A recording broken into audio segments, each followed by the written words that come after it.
Pêşengeha yekê a prîvat ya şêwekar Zehra Doğan ya bi navê nehatiye dîtin li İstanbulê ji bo hunerhêzan nehê cotmehê hat vekirin.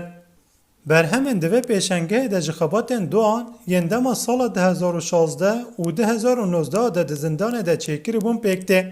Di zindanê de ji ber şert û mercên zindanê û ji ber bêderfetiyan materyalên rojaneyên di zindanê de guhartiye tiştên hunerî. Niha ji ber sedemên siyasî li Londona İngiltere dijî. û ew hem xebatên rojnamêvaniyê hem jî xebatên şêwekariyê li vî alatî didomîne.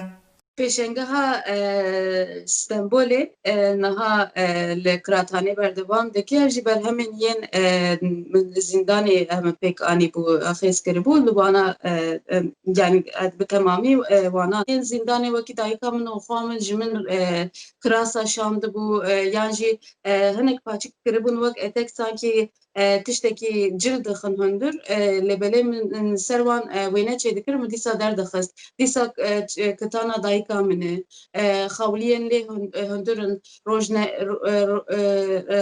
rojnameyê her wiha çarşefên yên ser ranzayê yên zindanê yên li wana pêk tê û dîsa jî mesela tiştên bixîna xwe bi rokayê bi qehwe bi porê heva bi hev tiştî yani çi bê bîra we bi wan tiştê yani yên heya niha yên hunerên yên zilam dibêjin ya ev huner e ev huner jî her wiha pêk tê û lazim e ev ters hebe lêbelê ev tiştên yên zindanê li diş ji bilî wan yên dibêjin kî ev ne huner e yan jî ev ne malzemeyê hunerê ye bi wana hatiye avakirin belkî jî ev xurtbûna wê jî ji wê tê yani tiştên art dişî yani li dervî art tê xuya kirin wana dibe malzemeyê artê û wekî tiştekî art tê holê ew jî belkî mantıqa zindanê yan jî tekoşîna li hemberî yên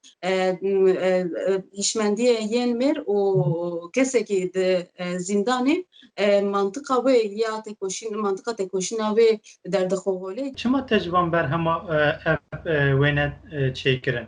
İdara zindanê malzeme nedan ve her wiha min jî zanin o hal bahane dikin û malzemeyên yên artê naxin hundir. Heya zaten min gava kengî min çê dikir jî min bi dizî çê dikir çünkü bi qehwe jî bi tişta jî mesela bi porê hevalê xwe min firçe çê dikir bi wan re min wêne saz dikir gava dihatin lêgerînê wana didîn diçûn imha dikirin. Digoka yani bidin wêneyê min bidin mi digotin na qedexeyê me imha kiriye sanki hani tiştekî bombeyekî erebekek bi bombe kiriye dibe me imha kiriye yani sî berhemê min wêneyê min û her wiha ew imha kirin ji ber wê hem bi dizî çê dikir hem malzemeyê xwe bi dizî jî min vedişar û hem jî min bi dizî derdixist. Ev jî yani aslında ev tarza belki ne tarza min ne tarza Zehra'yı aslında tarza mantıqa idarayê ya zindaneyê wê tarzê wî mantıqa wan ev tişt holê Şêwekar Doğan bi berdewamî got ku di xebatên wê de pêkanek û mirov tekoşîna jinan bibîne û şîroveyên din ji hunerhêzan re dihêle.